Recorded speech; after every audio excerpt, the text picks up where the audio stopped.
All right, we're now going to move to the addendum item number 4, the Caterpillar lease. Mr. Huckleberry?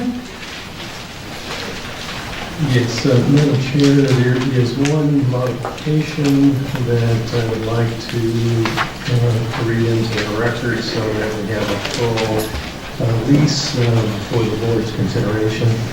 And it deals with the issue of their obligations with regard to employment in this lease. Initially, we had included under the default and remedy section a requirement that they would in fact conform to the same requirements that they're going to be held accountable for from the Arizona Commerce Authority as well as Rio Grande.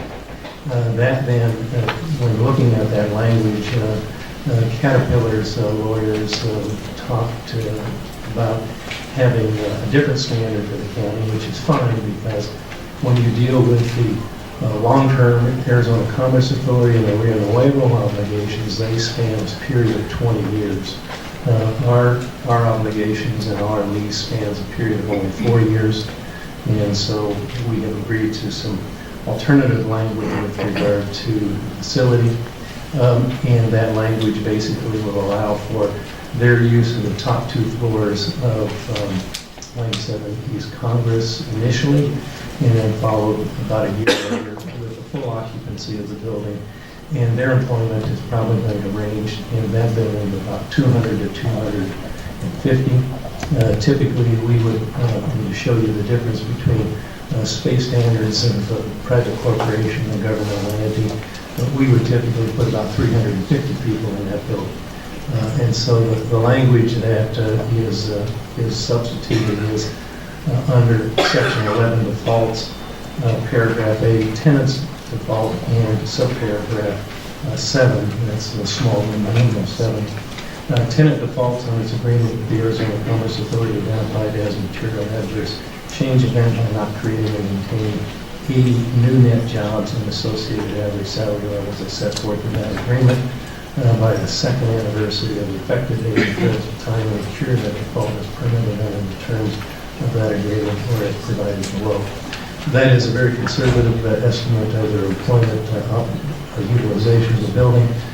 In the agreement itself, there's language that says they begin paying full rent on the second year, which means basically they pay full rent for all 4 floors of the building as opposed to the 2 that they will initially occupy, which simply means that they will follow up and occupy the balance of the building and will pay us rent for not occupying. My guess is that they will in fact occupy the full building as soon as it's available, and that's actually going to be January 1st of 2017. In the relocation here, they were initially concerned about having enough space, and we had an initial conversation with them about leasing a floor of the Bank of America. They don't believe that's necessary because they have additional space at their proving grounds in Green Valley where they can accommodate some of the overflow staff. So I think with that change, I would recommend the lease to you. I believe it is probably one of the more significant economic development activities to occur in this region in a decade or longer. Thank you. I know we have some folks here from Sun Corridor and from Rio Nuevo, and they had indicated they'd like to speak briefly. Does the board wish to have a discussion? And Mr. Snell can introduce it. And then Mr. McClusker.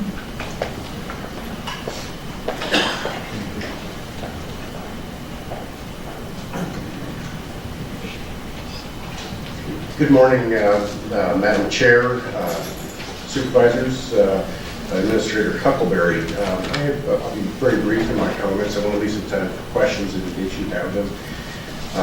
First and foremost, I would encourage you to approve this lease. But it has important here to also, I was here a few weeks ago and I want to reiterate my thanks to all of you for your leadership in securing the Caterpillar project. This was an 11-month process, to remind you, that we started working with Caterpillar as a community, as a region, and it went through a lot of ups and downs and a lot of hoops to finally land there. It took the hard work of many partners, the private sector, the Sun Corridor Board of Directors, Governor Ducey provided a very significant role, the City of Tucson, Fletcher McCusker, who I believe is here today, Maria Nuevo organization, the Arizona Commerce Authority, and some others. So a lot of work of a lot of partners. I wanted to take a couple minutes to specifically recognize Administrator Chuck Huckleberry for his work on this. We had an awful lot of twists and turns and barriers that were put up with Caterpillar, and to Chuck's credit, he never folded under that. We always found an alternative to work around that. And as a matter of fact, maybe the biggest driver on this deal and getting it here is the Rio Nuevo portion of this, and it was Chuck's idea to bring in Rio Nuevo, which we hadn't done before. So Chuck, I wanted to thank you. You did a great job on this. And I would add, I don't think that we were in a position maybe 3 years ago we could have won this deal. But it's been a succession of wins along the way, from Accelerate to, I won't name them all, but to Home Goods, to others at building, and each one builds confidence. And I can tell you that we've seen a massive increase in our pipeline because of Caterpillar. Great companies looking at it. So I think it's the beginning of good things to come. And I remind you, this is, you said 10 years, Chuck. I think you're a little off. I think it's closer to about 25 years, the impact of this project. Not since maybe Raytheon came in 94. We've seen, because this is a division headquarters, and this will impact this community greatly. It's a massive impact to the economy. Over the next 10 years, $1.9 billion impact to this economy, and at full build-out, they'll employ 1,000 people at wages over $106,000. So I thank you for your efforts, and I encourage you to consider this lease and approve it. And I'd be glad to take any questions you might have on the process. If you don't have them, I'll bring Fletcher. Any questions for Mr. Snell at this point? If not, Mr. McCusker, would you like to tell us? Thank you, Mr. Snell. Thanks Sun Corridor for all their efforts, and hopefully this is the beginning of better things to come. Madam Chair, members of the board, for your record, my name is Fletcher McCusker. I'm the current chairman of the Rio Nuevo Tax Incentive Finance District. To remind you, the new Rio Nuevo is a state agency. We report to the President of the Senate, the Speaker, and the Governor. We actually are a line item now in the state budget. You should be relieved to also know that anytime Rio Nuevo spends over $500,000, we have to give our appointers notice. So it's quite different than the former Rio Nuevo, and we're pleased to say that we didn't actually have to provide notice regarding this transaction, since we were approached by the Governor specifically and the President and the Speaker to engage with Caterpillar.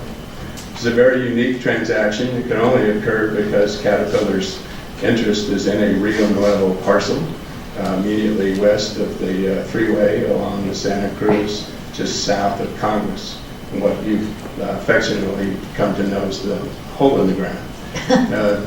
That's the site Caterpillar has selected for their corporate headquarters. We're honored to be a part of that. It's important for you to know that this was an incredibly competitive process. It's very rare that we would have the opportunity to approve something of this magnitude.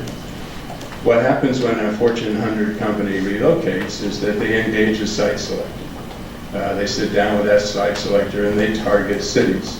Tucson is often targeted, but rarely finishes, because we've not been able to match our competitive cities' incentive packages. That's the reality of the day today. Denver, Austin, Palo Alto, San Diego, Phoenix compete with incentive packages. Rio Nuevo is uniquely positioned as a tax incentive district that we're exempt from the gift clause. So we can engage with them in some things that have never been done historically in this state. At the governor's office, they used their closing fund to advance $4 million. Rio Nuevo is advancing $2 million to help defray the Caterpillar's relocation costs. We've offered to build their corporate headquarters at about a $50 million budget, which we will lease back to the company for a 25-year period. You should note that those are non-tip dollars. We will finance that project privately. The dollars that have gone to Caterpillar are non-tax dollars, and in fact we will be repaid those $2 million over the life of the lease. It's important for you to know that this was a multi-jurisdictional process. Our deal doesn't work without your lease. The city is selling us the land that they own that we will locate Caterpillar on. We are contributing that to the Caterpillar project. What Caterpillar wanted, and made it very clear that if we couldn't deliver, we would not be shortlisted, was the offset cost and the relocation expense, a temporary quarters while we build them their new headquarters, which you can, should provide, and then a permanent iconic building that represents their iconic brand, which will be located immediately adjacent to the freeway, less than 20 minutes north of their proving like Sun Corridor, we implore you to approve this lease. I'm happy to answer any questions you have of the Rio Nuevo side of this transaction, if there's anything we can do to help you work through this. Any questions, board members? Madam Chair. Supervisor Miller. Mr. McCusker, is there going to be any other agencies or businesses housed in that same building, or is that building specific to Caterpillar? Madam Chair, Supervisor Miller, the current thinking is that's an exclusive use to Caterpillar. It's contemplated to be 150,000 square feet headquarters building, branded with their name. It'll be 3 stories or less. They are a flat organization by design. We didn't want a large high-rise, so it'll be more of a campus setting. We also hope that with the help of Caterpillar and the funding, we'll be able to activate some of the Tucson Origins Park, including the plazas, the roadways, some of the things that were designed as part of that original Rio Nuevo project. Well, it's nice to finally see that developed after all these years of having that big hole over there, so thank you. Thank you. Madam Chair. Supervisor. Thank you, Mr. McClusker, for coming here today. And I know I was at a meeting with you at Menlo Park Neighborhood Association not too long ago. And I hope and urge that Rio Nuevo continue to work with the neighborhoods on the design of this building and the impacts that it's going to have there in that neighborhood. While it is good to see some construction going on over there, particularly in the big hole in the ground. I just like saying that. But neighbors have their concerns too about a building of this size going in there and what kind of impacts it's going to have on them. And I was pleased there and pleased that you're willing to listen and engage with the neighborhoods on this particular subject. While it's important to Menlo Park, I'd also add that it's critical to Kroger Lane neighborhood as well, which is a very small neighborhood that's not as sophisticated in its neighborhood association organization. But those folks are equally important to all of us in District 5. Madam Chair, Supervisor Elias, you'll be pleased to know that we've appointed 2 neighborhood members to the design team. So they'll work with us and the Caterpillar team. We are procuring this project, so we will first procure an architect. The neighborhood will represent us in the selection process and then work with the team and design the building. And then we'll ultimately procure a contractor, which the neighbors will also be involved with. Thank you. Any further questions? Thank you, sir. And just a question for Mr. Huckleberry. It seems to be pretty similar to the Accelerate lease. Madam Chair, members of the board, yes, it is. It's a pleasure of the board. Any discussion? Madam Chair. Supervisor Elias. I'm going to go ahead and move item 4, the lease of 97 East Congress, With the changes as indicated by Mr. with the Huckleberry. changes as indicated. Motion and a second. Any objections? Hearing none, motion carries. We'll move on then back to the